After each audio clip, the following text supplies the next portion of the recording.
For a long time, the Latum has been considered the strongest secondary in all of Warframe, and I cannot overstate just how happy I am to tell you that the Lex Incarnon not only takes the title for best secondary, but possibly best weapon in the entire game.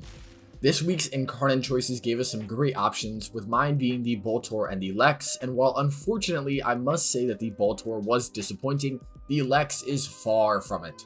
Once you've gotten the adapter, throw it on your Lex Prime and unlock its first evolution, which gives you access to its Incarnon form. The Incarnon form transforms the Lex's bullets into a shot that is very reminiscent of the Tenet Archiplasmor. These projectiles are absolutely massive and can easily hit multiple enemies due to both its infinite body punch through and slight amount of terrain punch through. The shot is composed of radiation and impact damage, although every shot does deal forced impact procs, which is very important as you will see soon. The Incarnon form also has some incredibly impressive stats, sitting at 35% base crit, 44% status chance, and a 3x multiplier. These are some crazy stats for a secondary, and with the right mod setup, this weapon just clears house. Evolution Tree 2 has both perks give a flat 20 base damage increase, while to be honest, neither of their extra effects are that great. Hoplite gives you an extra 80 damage on shield break, which could be useful for shield gating frames, although not useful across the board, while Trusty requires you to be using a channeled ability for ammo efficiency. Yet like every other Incarnon weapon, ammo efficiency does not work on its Incarnon form. So you might expect that we would be going with Hoplite, but to no one's surprise, the perk is bugged and not even giving the 20 flat base damage, so Trusty Sidearm is going to be our choice for now, but when this is fixed, hopefully it is soon, I would swap over back to Hoplite.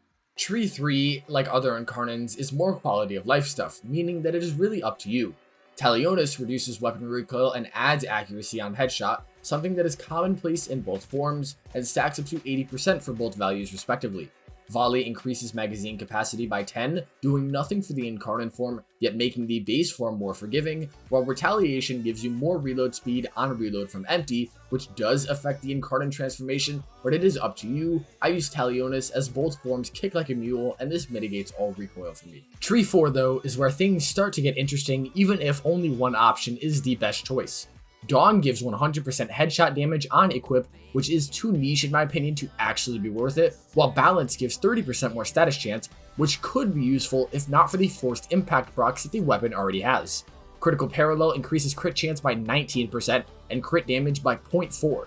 I think Parallel is the best option here as it massively boosts the crit stats of the Incarnon form to a 54% base, and with just Creeping Bullseye, a massive 162%. With that being the evolutions covered, let's look at two ways to build this weapon.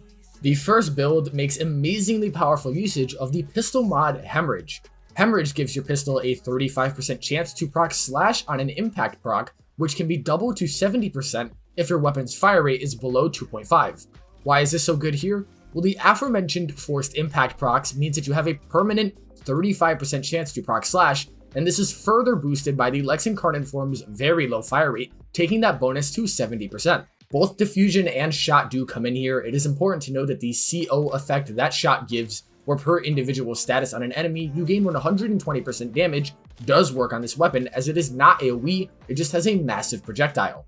Creeping Bullseye and Prime Target Cracker feature to buff our crit stats, although if you do have Prime Pistol Gambit, I would recommend it over Bullseye as the negative fire rate is a little annoying sometimes if not sourcing more from outside buffs. Hemorrhage obviously fits in here, while running Viral on the weapon is actually suitable for self-priming, as the very high status chance of the Incarnon form serves to give multiple procs with a single shot, where a Bane mod can then come in to multiply those slash procs. That is, if the enemies even survive the initial shot. Finally, your Arcane should be merciless as well. While the Viral slash build is arguably one of the best things in the entire game, a raw damage setup also works wonders on this weapon. Swap out Hemorrhage for Lethal Torrent and the 60/60 cold mod for the electric one. Technically, you can source more raw damage from the 90% mods, but that would require more formula, and I don't want to really do that. You can also drop the Bane mod for Galvanized Crosshairs. This mod provides you a 320% more crit chance when fully stacked. The caveat is that you do need to be ADSing, but the large projectile size makes hitting headshots very easy and not something you need to actively try for. This build has even more variety, so definitely feel free to try things out on your own, but it is incredibly strong and gets you those sweet red crits. That is going to be it for this one, everyone. Thank you so much for watching, and if you enjoyed this one, consider liking and subbing, as it really helps out, and also check out the YouTube and Patreon memberships. You gain access to early content, special emojis, your name in the credits, and more, so please consider it, as I do YouTube myself, and these videos do take a while. Thank you to Bored Platypus, The Mad Monk, Scotty Nose, Bad Robot, Jade Rabbit, Shrike, Raken, Sage, Serene Crane, Pretend, Sea-Doo, Rave, Calamity, Intellectual, Thorn, Boxy, Corrupt, and Heath. You guys are awesome, and I could not do this without your support. Thank you. I hope this video was informative and helped you, and I will see all of you guys in the next one. Peace!